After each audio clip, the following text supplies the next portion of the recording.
with Fox 10's John Hook. Thanks for joining us on Newsmaker Sunday. Pleased to have with us Arizona's top lawman. It's not Joe Arpaio. The top lawman is Arizona Attorney General Mark Brnovich. He's our guest on Newsmaker Sunday. You've been in the news a lot lately. Is that a good thing or a bad thing, John? I don't know. Well, it's good for us. It depends. It's kind of in the eye of the beholder. Yes, I guess so. I guess so. But you have not shied away from sticking your neck out on some things. Well, I think it's important to say I haven't shied away from sticking my neck out, but I haven't gone out of my way to get publicity. And, you know, it's not like I'm having media or whatever news conferences every day. I mean, the fact happens to be there's a lot of stuff going on, and I promise to be an engaged Attorney General, and that's what I'm doing, John. Let's try tape number 4. You got involved in this ruling with, what is it, 10 other states? There's 11 total? Lawsuit, yes. Lawsuit dealing with the federal government demanding transgendered bathrooms, or that we, well, how do I put this? I'll try to explain it. Public officials suing the Obama administration, you would be one of those, suing the Obama administration regarding recent guidelines on how public schools should treat transgendered students. Schools were warned that students must be allowed to access bathrooms and showers according to an individual's internal sense of gender, even if it does not match up with the student's biological sex. To do otherwise risked creating a hostile environment. That's what the Obama administration has said. Why did you get involved in this lawsuit? We thought it was very, very important, and something that I've talked about since the beginning of my term that I ran on, is that we have an obligation to fight back against federal overreach, or when a president, Republican or Democrat, unilaterally changes or reinterprets a statute. And that's essentially what the Obama administration's done here, John. For 50 years, we understood in Title IX what sex discrimination was. What you have now is the president and his Department of Justice unilaterally rewriting that definition. And for us, this isn't about bathrooms. It's about the rule of law. It's about federal authority. It's about the power of the presidency. But it's also, remember, Title IX applies not just to restrooms. We're talking about educational institutions, middle schools, high schools, colleges, but dormitories, locker rooms. So there's all these ramifications. So if the Obama administration gets to unilaterally write that law, there's going to be implications for every Arizona and every public school in the state. This struck me, honestly. I am all for anybody doing whatever they want to do as long as they're not breaking the law. But this struck me as a solution in search of a problem. Do we have many people aggrieved in this area? Is that happening on a widespread basis that would warrant the White House getting involved in this? John, I think you hit the nail on the head. This truly is taking a sledgehammer to a problem that requires a scalpel. And the reality is that we know that there are accommodations going right now in our public schools. We don't need a Washington bureaucracy, the Washington Department of Education coming in and micromanaging, you know, the dorms at ASU, you know, the locker rooms at public schools. It truly is federal overreach at its worst. And for us, for me, this isn't about the policy, whether you want this or you don't want this. To me, this is about the overreach of the Obama administration and Washington, D.C. bureaucrats. And this is why I think people are so frustrated right now in this country, is you got Washington telling places like, dictating to, rural Arizona what they should or shouldn't be doing with their schools. Well, the thing about this, and I believe anybody's rights should be protected, but my question is, what have we been doing for the last 50 years? I haven't ever heard about this even being a problem. How did it become a problem all of a sudden? Well, this is, I think, once again, you hit the nail on the head, where what you have is I think the Obama administration, I would submit to you, that they've tried to politicize this. This is simply a vote grab? It's a wedge issue for a lot of folks, and the reality is this isn't about discrimination, this isn't about treating people differently, but you have the federal government, the Department of Education now, that's going to unilaterally rewrite the law, redefine it for every school district, every public student here in Arizona, the universities, the high school students, the middle school students, and there really are far-reaching ramifications. So when it comes to our sons, our daughters, your spouse, I mean, they're going to deal with the consequences of what the Obama administration's doing. Well, and one of the consequences is the feds threatening to withhold funding, federal funding to schools. Much of that, by the way, would go into the school lunch program, helping the very people that they've been talking about helping.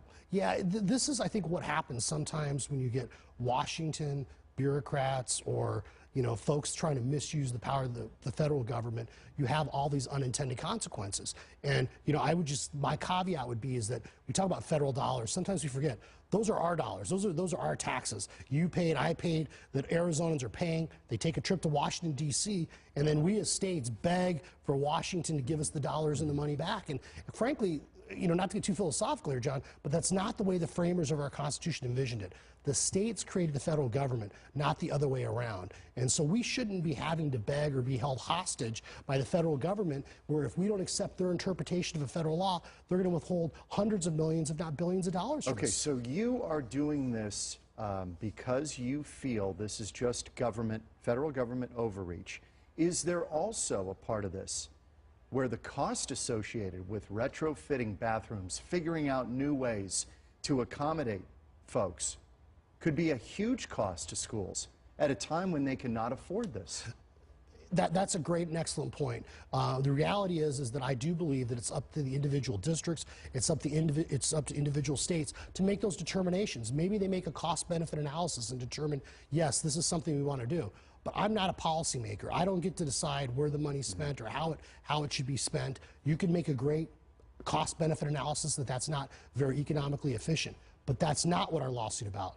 Our lawsuit is about the fact that the president and his administration is unilaterally writing federal law, that they're doing it in a way that they haven't followed the law and they haven't followed the Constitution. And so what they are essentially doing is dictating from Washington, D.C. what we should be doing as Arizonans, and that's inconsistent with federal law and our Constitution. As a top lawman in the state, as I pointed out at the top of the program, to your knowledge, is this a problem in Arizona where kids are being discriminated against, transgendered kids? Or even older kids? We're talking about young adults, if we're talking about colleges, locker rooms. Do we have evidence that this has really been a problem? What we know is that the Obama administration has a habit of trying to interject themselves into what traditionally are state or local issues. We do know, and I know personally, because we talk to the folks in the education community, there are folks right now that are being accommodated quietly and in the state. The schools actually figured it out on their own without interference from Washington. And that's the point, John. It keeps coming back to is that, this is a Washington, D.C. solution in search of a local problem.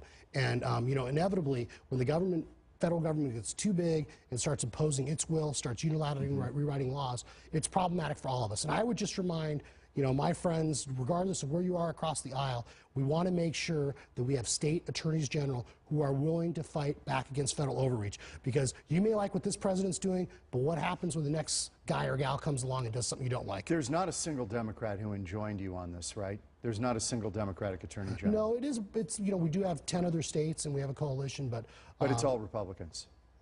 Quite frankly, I didn't check, John, but I think it's mostly Republicans. I'm sure it would be. Yeah. All right, I want to roll tape number 5 because this is the school superintendent, Diane Douglas, reacting to this very issue. This is what she said this week. The goal of this lawsuit is to stop the federal government from withholding important federal dollars, important taxpayer dollars. There are money that goes to Washington, and we can't let them tell us the only terms and conditions under which that it is allowed to come back. So everybody seems to be on the Republican side speaking the same language. Federal overreach, that the federal government is using the bully pulpit to kind of force everybody into compliance with the threat of withholding federal education dollars. Yeah, absolutely. And what's the next step in this? Well, the states, we've moved for an injunction, and we're hoping that the court will stop this new Obama administration policy. What do you think the likelihood of that is? I think that if we get a fair and reasonable judge, that the likelihood of success is good. I mean, obviously... It will be heard because Texas started this. It will be... It's going to be heard in the Texas Federal District Court, yes. Federal District Court. And so that's where us and the other states have filed a lawsuit. Okay. And we think... You probably have pretty good luck there. Well, we hope so. Nothing happens by coincidence, John. And so, the president... being strategic, us as state AGs are trying to be strategic as well. Texas took the lead on this case, and so we're hoping, you get a good judge, and if you look at just the plain language, the facts, the law as it is, not as you want it, may or may not want it to be, this is an attempt of the Obama administration to basically rewrite federal law after more than 50 years of a consistent interpretation. Enlighten me here. Is there ever are the adults ever in the room on the opposite sides? If the Obama administration's considering this, do they ever go to you guys and say, look, we're considering this. Perhaps there's middle ground that we can craft here without getting into litigation. Does that ever happen? I'm sure it has happened. I wish it would happen more. And this is an issue where I've even said that I wish the administration or someone on the other side, we could all get together and try to find a middle ground. But for me, I'm not a policymaker. I'm not involved in those policy discussions. And so for me, this is about, once again, can the president unilaterally, using his pen and his phone, rewrite federal laws, federal statutes, federal regulations? And we would argue no. And this is something that I have been very consistent on, that regardless of your political affiliation, Republican or Democrat, no person is above the law. One more thing on this before we move on. 200 municipalities in 17 states have adopted transgender inclusive ordinances. And there has been no uptick in instances of predatory behavior. Talking about people sneaking into bathrooms so that they can get a peek or whatever they want to do. Prey on people. 5 of those municipalities are Phoenix, Tucson, Flagstaff, Sedona, and Tempe. This is already kind of happening here. Yes and no. I mean, what I would argue with you is that those are decisions for the policymakers to make, one. Two, remember. In those cities. Yes, and two, just remember, though, this is not, I don't want to get lost in the weeds in the bathroom. What we are talking about is an interpretation of Title IX, which is a federal statute dealing with everything involving education and public dollars. So you're talking about public schools, you're talking about universities. So you're talking about a dorm room where you could have a hypothetical where someone self-identifies as a male and wants to have a female roommate, and maybe that puts that female. Let me understand. So even those cities can adopt these ordinances when it comes to education. That's under the purview of Title IX, Fed issue. That's why you're at loggerheads. Exactly, with these guys. and so we're dealing with the issue of the educational institutions, the high schools, the middle schools, the universities, and how they are treated. Best outcome? We hope to enjoin and stop the president from doing this, and eventually the cities, the states, the school districts, as Superintendent Douglas, she showed the clip, they will figure out how to make the right accommodations without Washington, D.C. bureaucrats dictating to them how they should do it. Okay, I want to pivot now to a recent decision that you made. This was back in March, tape 2. This issue of photo radar. It's been a constant thing going on in Arizona. It started in Paradise Valley. Paradise Valley was the very first place to ever have this in the United States. We're ground zero for this. You don't sound proud of that. I'm not. I'm not. Because I think again, it's a solution in search of a problem. I really do. I think they overload on this to try to sting people and raise more money. I think it's a money grab. I've always felt that way, and I did a story on it that led me down that path, because I watched where they were putting the cameras, where accidents were happening, and they were not putting them in high accident locations. They were putting them in places where they could get people speeding and make money. So it forever changed my opinion about this. I'm sorry, but through my own research, that's what I came up with. You get in there and you are asked by Sonny Borelli, a Lake Havasu Republican, to rule on whether these companies can even do this, Red Flex and American Traffic Solutions, correct? Correct. Whether they have the ability, whether they have the power to do this. So you rule on that and you say, well, they're missing something. A private investigator license. In other words, to do what they do, they have to have the proper documentation to do a law enforcement function. Correct? Correct. Is that the long and short of it? Yes. I feel like I'm being cross-examined. I'm not. I'm very passionate about this. Yes. Okay, so you rule they do need this. Yes. Correct. But Attorney General Terry Goddard, before you, felt the opposite, that they didn't need it, right? Correct. So it's two colliding opinions, one Democrat, one Republican. He didn't think you needed it. You think you do need it. Yes, yeah. And John, just,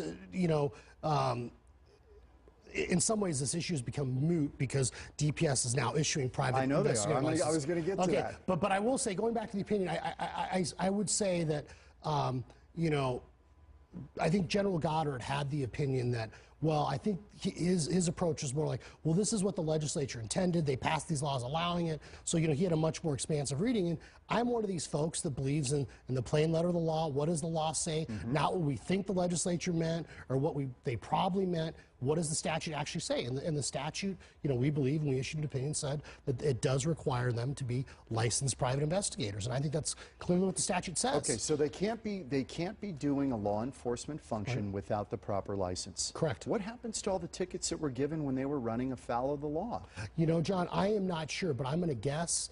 Because our opinion, it's not as if it's a binding court decision. It is just the opinion of the chief law enforcement officer of the state. So I'm guessing, though, if I were a defense attorney, I would use that to fight any sort of ticket that someone did receive. And we do know that when the opinion was issued, that the cities, various municipalities did shut down the cameras, and it wasn't until the companies got licensed by the Department of Public Safety as private investigators, they went through the process, that they re-upped them.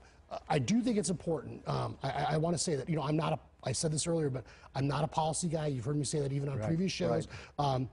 But I will tell you personally, and maybe I shouldn't say this, but I'm not a fan of photo radar either. There's something, maybe as a former prosecutor or someone that's dealt with real police officers, as a society, we seem to rely so much more on technology, and we can put data into machines, and they give us all these answers, but there's something almost Orwellian about this notion that we're going to have core government functions done by machines, or somebody just turn it over to a machine that has no judgment. Right. And so on a personal level, it does bother me. I'm with you 100%. Okay. There was a sense of freedom.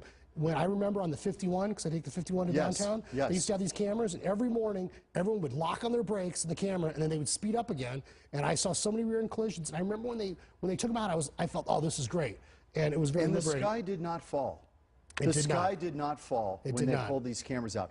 The sky, to my knowledge, did not fall when they shut down the cameras for the past 3 months. So I'm with you. I'm a little suspicious that the municipalities want another revenue stream. And that's really what it's about. They do the cover of safety. But I'm very concerned that it is, your word, overreach. Yeah, well, it truly is. It's a policy decision. Like I said, on a personal level, I'm not a fan, but I will tell you, ultimately, it's up to the local governments and the cities. And if people don't like those decisions that the city of, insert your city, Phoenix, Scottsdale, whatever, then it's up to you as a citizen or a resident of that city to vote those people out of office or make this an issue. As the AG, I got to enforce the law as it is, not as I want it to be. One more before we take a break. Do you think down the line we're going to see more of this? Do you think there's a chance we might see them again reappear on state highways? Oh, I don't know. I don't know what to predict. I do think there are folks in the legislature that have a general opposition to it, but the fact of the matter is, as you just said, a lot of municipalities rely on these for revenue, and trying to predict what the legislature is going to do, I think, is just impossible. Okay. We're back with Attorney General Mark Brnovich. When we come back, he got pretty strong during the Proposition 123 battle over Michelle Reagan, the Secretary of State, and not getting out those voter pamphlets in time for the election, or at least they were way late. Some people had already voted. We're going to talk to him about that when we come back on Newsmaker Sunday. Stick around.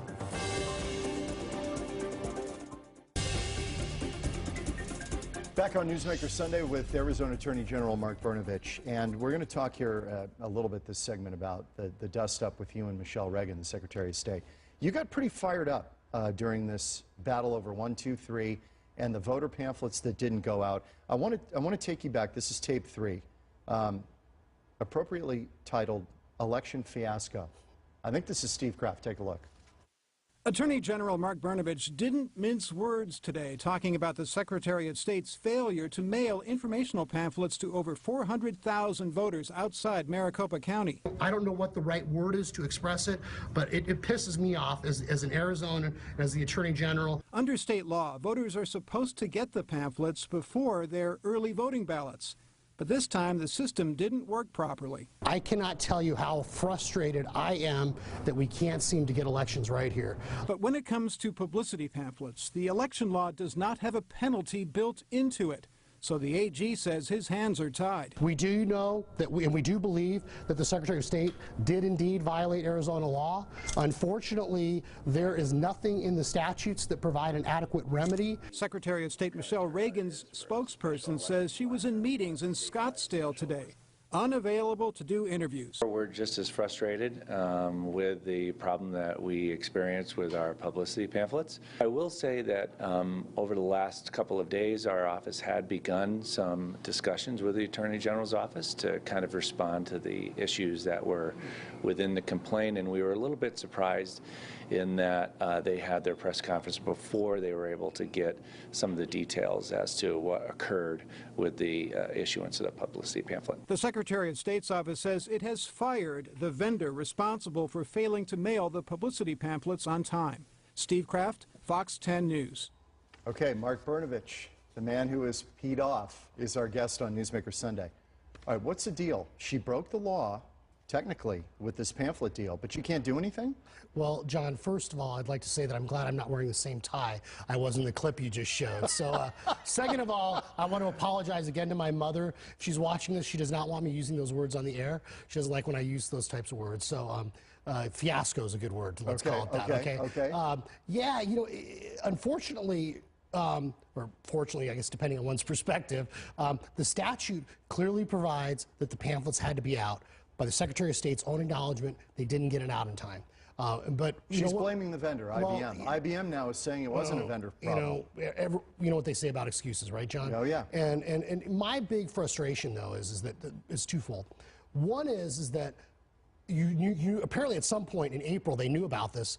But why didn't they tell anyone? I mean, why didn't they say, oh, by the way, it's available online, or go on the media and do an interview and say, you know, by the way, the publicity. And so there's a frustration with that. But I'm you think also, that was pure CYA? I don't know. We're doing an inquiry right now, so we'll hopefully get to the bottom of that. Okay. But the second thing, and why I think I was so upset and frustrated, is it just seems like we can't get elections right here. And I'm worried. We're 0 for 2 in the last two. I'm just worried, you know, and remember, when even when the stuff went out in the original, the early ballots, remember they had it mixed up with the Prop 123 and 124 language, and so it just seems like nothing's run smoothly. And what I'm worried about is that we are going to end up inviting the federal government to come in and take over our elections, which they're going to end up doing. And yeah, so, I mean, this isn't Broward County, but we've had pretty clean elections up until this last couple of cycles. So that's my frustration, is that it just, you know, whether it's incompetence, accident, intentional, regardless of what it is, it's, you know, there's people filing lawsuits, and it just seems like we should be able to get this right, and we have. And I don't think anyone had any sort of, I don't think, any sort of bad motives. You don't or think malice, there was any, you know, people have said, the conspiracy theorists say this was a way to try to make sure that the arguments against 1, 2, 3 weren't out there. Well, we're going to do an inquiry. Hopefully we'll get to the bottom of it. I don't know. I think that's all conjecture, speculation. Right. You know, people can say whatever they want. Have you talked to her since you issued your statement to Michelle Reagan? I have not. Her guy's saying, well, I wish you would have talked to her before you made the statement. Our staffs, you know, my chief of staff, her chief of staff, we've met. We've actually physically met since this happened. We just received a letter from Secretary Reagan this week, her explanation of what happened. You know, but ultimately, you know, unfortunately or fortunately, when you're a public official, you're held accountable. You got to put the systems in place, and this is like a big deal. We're talking about a special election, and you know, ultimately, John, remember the timeline on this is that we found out about it. We got a complaint. We literally were on a short fuse. The election was less than a week away. So, you know, we felt like we had to say something. We were getting asked by the media. We were getting asked by everyone, well, are we going to file a lawsuit? What can we do? What are the remedies? And so, you know, we had to say something because we had to explain that we wanted to create at least people to know that the election was going to happen, that we were frustrated because I was frustrated. There was nothing we could do about it, you know, not following the law. We got to take a break. We're back with Attorney General Mark Brnovich right after a break here on Newsmaker Sunday. Final moments with Attorney General Mark Brnovich. Is there a little bit of tension and fracture in the Republican hierarchy right now? You've got the governor, there's been a little tension there. Tension between you and the Secretary of State. There's definitely tension between the state treasurer, Jeff DeWitt, and the governor. And what's going on here? You know, John, I will tell you, I think Ronald Reagan said that if someone agrees with you 8 out of 10 times, they're your friend, not your enemy. And if someone agrees with you 10 out of 10 times, I guess the Brnovich corollary would be that they're probably not your friend, they're probably a mirror because you're talking to yourself. Because no ever. I just came up with that one. No one ever agrees with anyone all the time, right? I mean, it's Okay. so I don't think there's any. I don't know if tension's the right word. I feel like get along with Republicans, Democrats. Yeah. I have a great relationship with the governor. I mean, so I'm just trying to do my job the best I can. Just a little skirmish. Just Good getting to see by, you. being quiet and shy. Mark Brnovich, Attorney General, thanks for coming on. Thanks, John. Always a Appreciate it. pleasure. And we'll see you next week on Newsmaker Sunday.